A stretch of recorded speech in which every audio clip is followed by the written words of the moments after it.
ઓમ નમઃ શિવાય. જય માતાજી મિત્રો. તો સ્વાગત છે મારું એક નવા વિડીયોમાં. તો આજ તો વિધિ અને હિરણ તૈયાર થઈ ગયા, ઠેલા ભરીને તૈયાર થઈ ગયા. વિધિ હિરણ ક્યાં જવાના છો તમે? અને હું પણ તૈયાર થઈ ગઈ છે. અને ક્યાં જઈએ તમને આગળના વિડીયોમાં અમે બતાવીએ, તમે આગળના વિડીયોમાં બના રહેજો.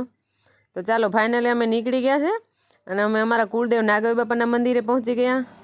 અને થોડી જ વારમાં નરવાઈમાનું મંદિર આવી ગયું. એટલે આપણે નરવાઈમાના મંદિરના દર્શન કરવા નીકળી ગયા.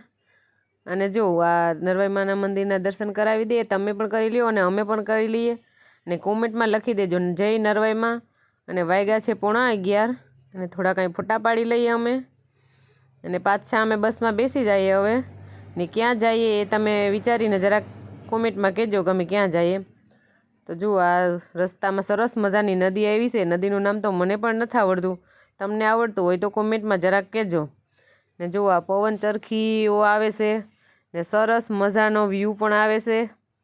ને આ હર્ષદમાનું મંદિર આવ્યું છે, ટેકરી આવી છે. અને તો અમે બસમાંથી હર્ષદમાના મંદિરનું શૂટ કરી ગયેલ છે. અને જો આ રસ્તા કાંઠાનો નજારો છે.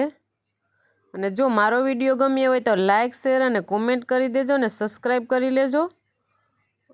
ફાઇનલી અમે પહોંચી ગયા છે દ્વારકા. તો તમે કોમેન્ટમાં જય દ્વારકાધીશ એમ લખી નાખજો. તો ધજાના દર્શન આપણે અહીંથી કરવાના છે, એટલે આપણે ધજાના દર્શન કરી લઈએ. અને મંદિરના દર્શન આપણે પછીના વિડીયોમાં કરશું. જય દ્વારકાધીશ બધાને.